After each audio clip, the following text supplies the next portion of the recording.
Mungkin sebelum sesi wawancaranya dimulai, kami mohon izin untuk memperkenalkan diri terlebih dahulu.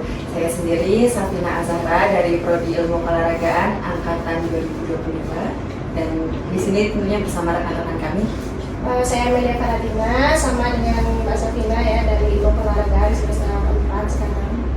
Saya Anissa Indanika Sari, sama di semester 4. Saya Melvi, sama kebetulan. Saya Maika Sinta, kebetulan sama semester 4. Saya Anissa Karatina semua, kebetulan sama semester 4. Saya James Setiawan dan seterusnya. Saya Mengkabadiana, sama seperti London. Mungkin sebelum sesi wawancara dimulai, dari narasumber bisa memperkenalkan diri terlebih dahulu. Ya, perkenalkan nama lengkap saya Franciscus Adelsia Putra, lebih sering dipanggil Ariel atau Ariel. Saya di Tribun Jateng, tepatnya di Des Olahraga dari tahun 2017 sampai sekarang di Des Olahraga. Seperti itu. Mungkin kami bisa langsung masuk ke pertanyaannya saja nih, Mas. Yang pertama ya, Mas, di sini apa saja sih, Mas, tahap proses perencanaan dan pemberitaan khususnya pada bidang olahraga di dalam Tribun Jateng Ya. sendiri? Oke, sebelum menjawab, terima kasih teman-teman semua yang sudah hadir ke Tribun Jateng. Sorry tadi agak telat ya. Iya, nggak apa-apa. Ya, untuk proses perencanaan sih, pastinya kita dapat arahan ya dari ada yang namanya redaktur atau editor olahraga. Nah, di Tribun Jateng sendiri itu ada kebutuhan berita untuk mencetak, kemudian ada kebutuhan berita untuk media online, kemudian untuk konten media sosial juga seperti YouTube, Facebook, segala macam, TikTok. Nah, untuk perencanaannya sih tentunya kita mendapat arahan dari editor ya, dari redaksi, apa sih yang harus kita liput untuk jasa olahraga ini, seperti itu. Untuk seberapa cepat akurasi pemberitaan olahraga di Tribun Jateng sendiri, Mas? Ya, seberapa cepatnya sih, ya kita memang kalau di Tribun tuh harus dituntut cepat juga sih. Jadi yang jelas kita membuat berita faktual ya. Jadi apa sih namanya, pada saat kita ada di lapangan, sebisa mungkin kita memberitakan atau menulis event atau kejadian atau intinya liputan olahraga langsung dari tempat atau dari tempat penyelenggaraan seperti itu. Nah, terus saya ambil contoh, misal di pertandingan sepak bola Liga 1 misalnya, sebelum pertandingan pun kita sudah menulis berita sebelum pertandingan, dan yang ditulis apa, misal suasana kedatangan supporter, kedatangan tim yang akan bertanding, kemudian ada susunan pemain, siapa yang akan diturunkan. Nah, itu juga kita langsung update di web kita di tribunjateng.com. Seperti itu. Selanjutnya, dalam pertandingan olahraga, pastinya acara tidak selalu bisa dilurus sesuai harapan. Bagaimana cara wartawan dalam melakukan penyuntingan pemberitaan olahraga tersebut? Yang tidak mulus itu dari segi apa? Mungkin kan kalau dalam pertandingan olahraga itu kan terkadang dari penontonnya juga pasti ada yang lucu gitu. Oh iya. Itu tuh gimana gitu dari tim redaksi sendiri itu mengontrolkan keadaan gitu, Mas? Kita pasti membawa kamera gitu kemana-mana gitu. Oh iya, betul. Ya, itu juga tantangan kita sih di olahraga. Apalagi kalau kita ada kericuhan ya, misalnya antar supporter, terus sebenarnya saling lempar-lempar, terus gas air mata, seperti itu kan. Yang ada kejadian besar di Kanjuruhan juga kan, itu kan juga ini pastinya kita menyelamatkan diri dulu kan. Ya, pastinya kita menyelamatkan diri dulu, kemudian ya kita harus menulis kejadian itu seperti kronologi dari kejadian itu seperti apa. Nah, biasanya ini yang menjadi daya tarik tersendiri untuk pemberitaan, bukan hanya di media, tapi di media sosial juga pasti kan langsung ramai ya, dari konten-konten kreator segala macam kan pasti banyak yang bikin. Nah, ini kita di lapangan juga kita dituntut nih, ditunggu beritanya. Tapi ya pertama ya kita itu dulu menyelamatkan diri. Iya, menyelamatkan diri dulu, terus ya kalau sudah ada tempat yang aman, kita mencari tempat aman untuk misalnya menulis berita, terus mengirim foto-foto terkait kejadian itu. Ya. Kemudian dalam proses pengelolaan dan penyebaran konten, strategi apa yang digunakan untuk memastikan bahwa konten tersebut relevan dan menarik bagi audiens? Bagaimana pihak Tribun Jateng mengukur kesuksesannya gitu? Ya, sesuatu yang menarik itu seperti tadi adalah kericuhan lah. Misal dari sebuah pertandingan, kadang hasil pertandingan malah itu nanti yang belakangan, justru yang ada kejadian tertentu yang dikedepankan. Nah seperti itu. Atau misalnya katakanlah bukan sebuah kejadiannya, misal dari sebuah event, katakanlah nanti di PON Aceh di Sumut, kita kan Tribun Jateng nih, artinya kan kita memberitakan tentang atlet-atlet yang dari Jawa Tengah. Misalnya di PON tim sepak takraw atau tim pencak silat misalnya dari Jawa Tengah meraih medali emas di PON, tentunya itu yang akan kita beritakan. Artinya kita lebih spesifik atau lebih memfokuskan pemberitaan itu ke misal dari atlet atau dari pelatih atau mungkin dari pengurus yang ada di sana atau mungkin dari KONI Jawa Tengah, itu yang kita fokuskan untuk pemberitaan itu gitu. Jadi tidak secara keseluruhan, misal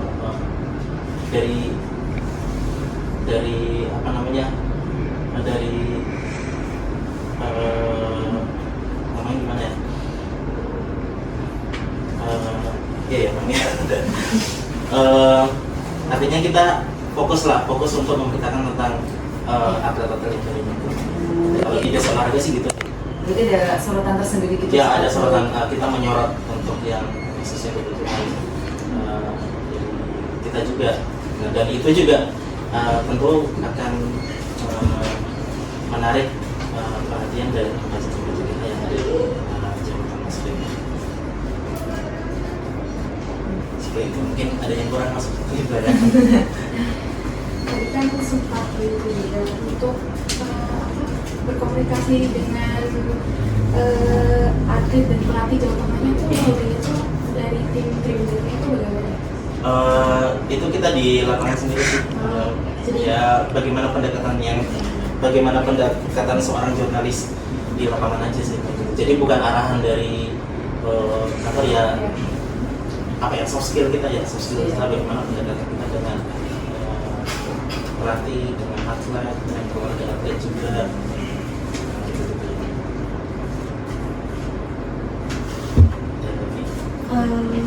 Kalau bagaimana wartawan dari Tribun Jateng melakukan interaksi pada atlet atau pelatih sebelum pertandingan olahraga berlangsung atau sesudah pertandingan, Mas?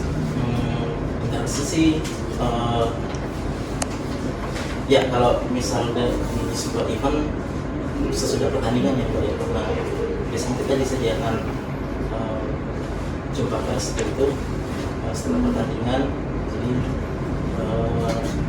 dari tim pelatih, perwakilan pelatih, pemain, dan kita berinteraksi, kita melakukan wawancara dengan mereka. Jadi dari pihak panitia sebuah event itu juga menyediakan tempat dan juga ruangan gitu, ruangan khusus, ruangan media gitu ya, untuk nanti kita melakukan wawancara secara resmi.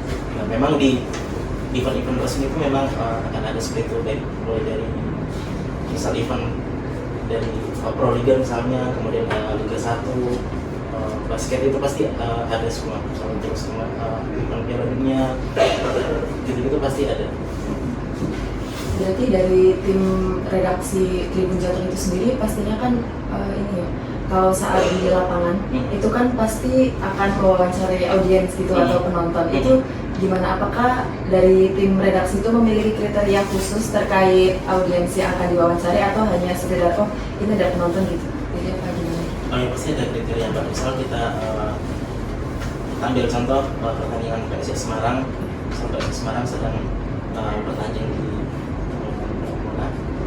Jakarta gitu menghadapi Persija Jakarta Juventus itu kita mewawancarai perwakilan dari supporter PSIS Semarang, misalnya Panzer Biru, ya kita mau mewawancarai supporter PSIS Semarang.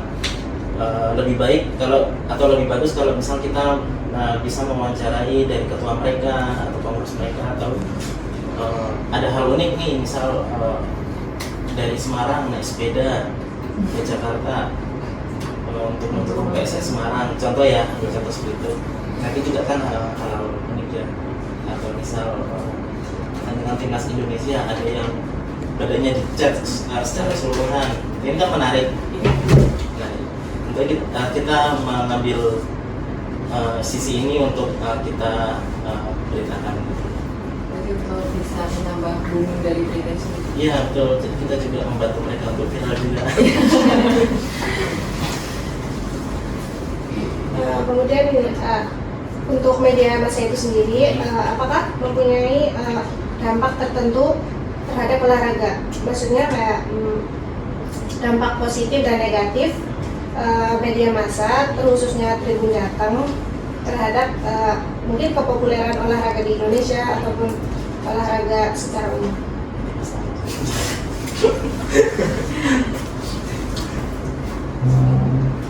Lagi.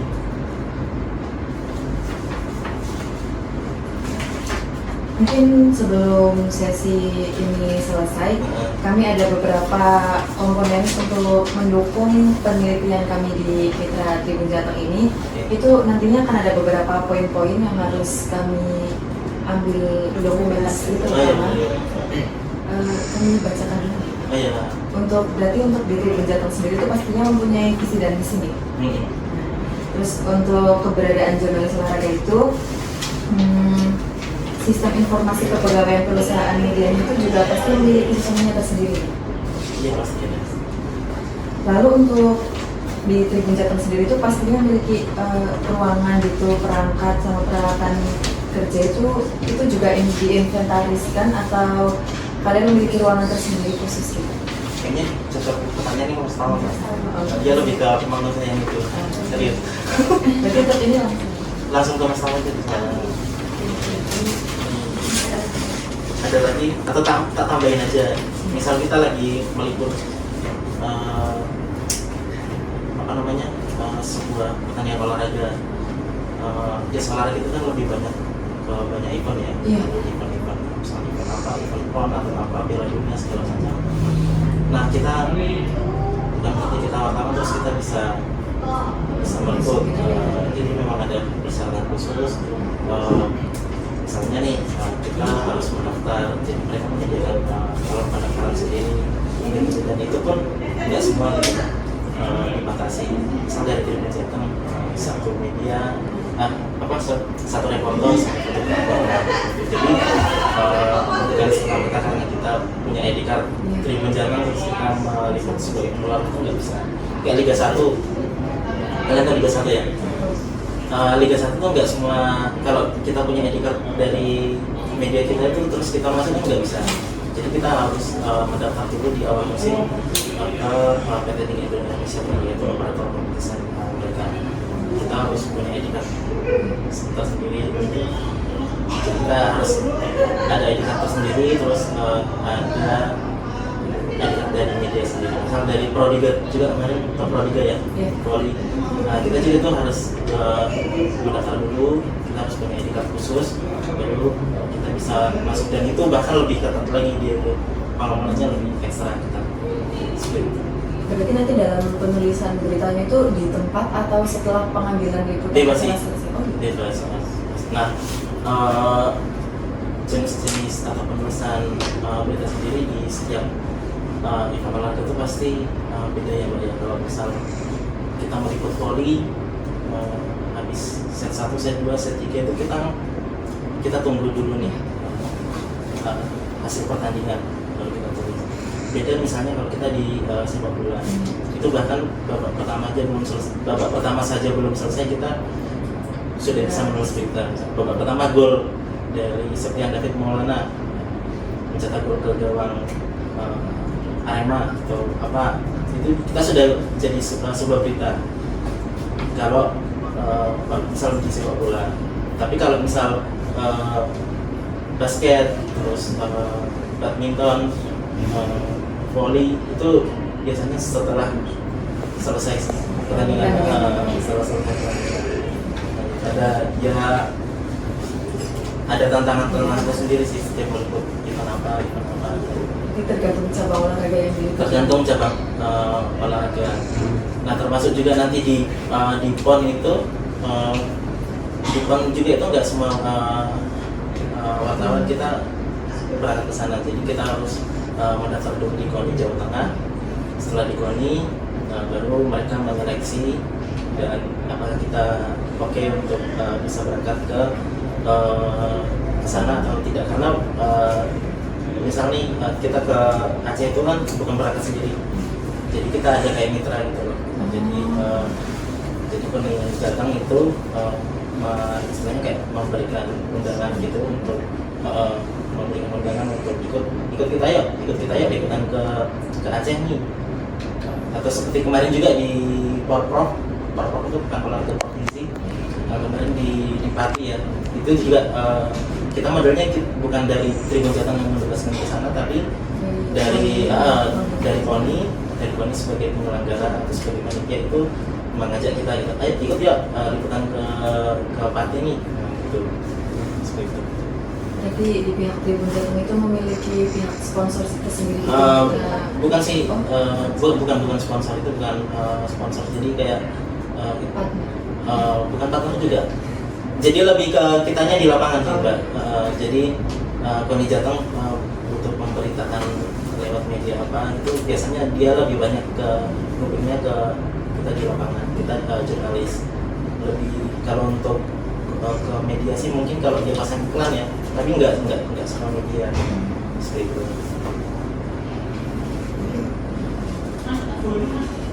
Mungkin dari kami cukup banyak. Terima kasih informasi yang diberikan melalui tadi ada media online juga, ada kejadian di lapangan juga. Terima kasih atas ilmu yang diberikan dan waktunya. Mungkin dari kami cukup sekian. Apabila banyak tutur kata kami yang kurang berkenan di hati Bapak nih, kami mohon maaf sebenarnya.